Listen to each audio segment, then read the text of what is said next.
Ambassador, Excellencies, colleague from ORF, thank you very much for inviting me today. I was supposed to speak this morning, but there's a conflict of schedule, so I try to be here in the afternoon. I hope my speech will not overlap with the previous discussions since this morning. A couple of parts in my thinking. The first one, I think, on the general part on global South cooperations, and the second part more on the Indo-Pacific maritime order. So basically, I will speak about something that relates between Indonesia and India. And I have a little bit of surprise at the end of my speech. I hope it's quite surprising. Otherwise, sorry, it's not surprised you enough. So all of our discussion today, wherever I go, in different discussions, online discussions, of regional security, law of the sea, trade, all comes to always the current global geopolitical situation, which is, of course, uncertain and which is, of course, characterized by, I would say, violence in many parts of the world, and also attack on the multilateralism. In my job before as ambassador to Germany, when I came in 2018 in Berlin, nobody believed in Germany that there will be war in Europe.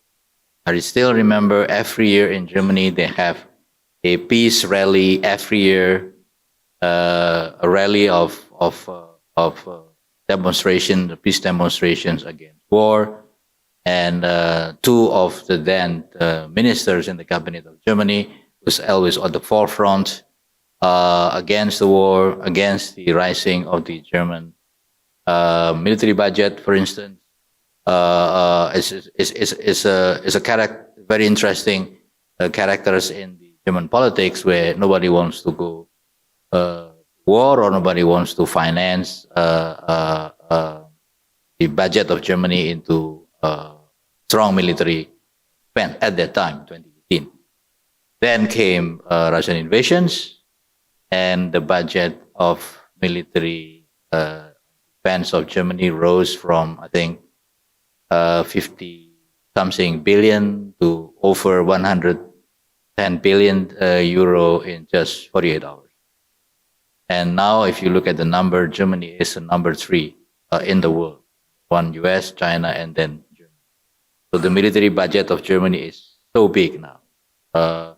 And many people still say it's not enough because of the lack of financing funds. But it actually shows that even in Europe, people are still not certain on what to do. What is the defense policy in the future? How much you are going to spend? What is your foreign policy? What is your policy? And that is what happened in. Now, also we see the tariff. It's very unilateralist, and many countries have to work not multilaterally, but they have to work in terms of trying to find out the cushions coming from the external shock that coming from tariff policy of the United States. For us, Indonesia, we are looking at different markets. We are looking to diversify. That's why we conclude faster the Indonesia-EU SEPA, for instance. We are working with different countries, India included, South Asia, Africa, and Latin America as a new partners, as a new destination of investment and export and import as well. Because although the US tariff is somehow seems to be scary, but actually the US economy is only 15% of the global trade. It's true that GDP is 25%, but only 15% of the global economy come from trade with the US. So I think we have to work on the 85% of it. So I think this is the background that we see today. Now, for Global South, what should we do? What should this country and the Global South do? I look at the paper for discussion, for instance. There are a number of issues that Global South can work together. One is on the area of climate change, for instance. Climate change is threatening everybody, and for the LDC from the developing countries, and the challenge, I think, is financing. The climate financing is a big challenge. Not only that, the capacity of the countries are less and less, the developing countries, but also if you're looking at the funding from international donor, from European countries, they're just getting dry up and more. We, Indonesia, we have calculated how much do we need for climate financing activities in Indonesia, adaptation and mitigation, for instance. The number for us is $280 billion until 2030. And our budget can only support 18% of that need of 280 billion US dollar. So what we are seeing in Indonesia is that we have to find financing from different sources. I'm not so sure whether any of you of different countries have done your calculations. I've spoken on this before in different forums, and I found out that many countries have not actually done the calculations. So I encourage you start to look at that and then try to find sources of investments in this particular area. So in a specific issue on financing, for instance, on ocean financing, I just came from Nice UN Ocean Conference, and we are quite surprised with numbers that were mentioned by the World Bank, by different NGOs and financing groups, that the least financed SDG is SDG 14. SDG 14 alone require 175 billion US dollar. We only have 170 billion dollars. We only have $5 billion. So we need 170 billion US dollar on the SDG 14 itself. And SDG 14 is about ocean. It's about 80% of the earth, for instance. So this is something that need to address it together and also with other developing countries. During the Nice Ocean Conference, Indonesia launched the first ever coral reef bond. And many colleagues from developing countries, from Global South, was in the room. They were in the room. And we had a very interesting bond. It is not sovereign bond. So coral reef bond is, the financing is supported by the World Bank, and the underlying activity is done in Indonesia, but the financing is campaigned by BNP Paribas. So it is not a sovereign bond. We don't pay back anything, but we just provide the space for those financing to work on the restorations of coral reef in different parts of Indonesia. It's not that much. It was only, I think, the launch was around $20 million, but this is a model that Global South can work together. So there were different countries at that time. I think after the launch, we had a meeting with a country from East Africa, from Latin America, also from the Pacific, and also West Africa. They want to know how we launch and organize the financing of the coral reef bond. So I think this is one of the examples that we can work together as a Global South in terms of climate change, for instance.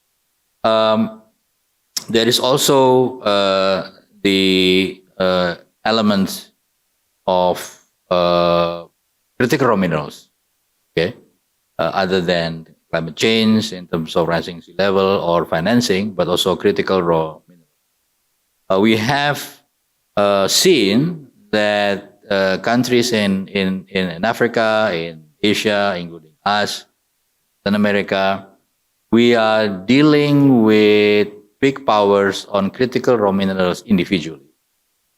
They come, they invest, they have terms of reference, their personalities, they dictate, and we have never actually sat together and discuss what are the interests of developing countries, whether it's technology, whether it's ASK, whether it's the downstreaming or just selling the product raw. So we haven't any clue of what other regions are thinking. We know there is a discussion every year in Africa. There's none in Asia. There is an attempt in the UN, but it's just a seminar. Latin America, not that I know of. So Indonesia has done a preliminary discussions. We organized a discussion, a workshop with around 18, 20 countries on the critical raw minerals, especially with the critical raw minerals producing countries. Very interestingly, when we organized this, I got a call from some country that they are so curious that they think we are going to set up a cartel, that we are going to become the OPEC. We said, no, we are not setting up the cartel, because the idea is not to set up the price of the raw material. The idea is how to increase the capacity of those countries to actually maximize the natural resources that they have. At least the first processing will be done in the country. So it's not about cartel, it's about capacity building. So I think if we expand this as part of the discussion in the Global South, I think it will be very, very important. Another Global South issue that can work together, in addition to what I've just mentioned, change, climate change, blue challenges, and critical raw minerals, is how we leverage BRICS. As I mentioned, only 15% of global trade is with the US. So I think BRICS country needs to sit and have a look. What are the economic relations among the BRICS member? How we can reduce barrier, how we can expand the trade, how we can deepen the trade. So I think this would be very interesting to see. And also importantly within BRICS is the standard setting. We have seen different blocs, different countries making standards of their own on our product. I'll give you an example, palm oil. The largest producer is Indonesia, but the one who makes standards is the European Union in Brussels. Coffee the same, cocoa the same, rubber the same. So I think BRICS could also be a very good platform for countries to look not only on the trade side, but also look at the standard setting side. So I think it will leverage a lot of our assets in country.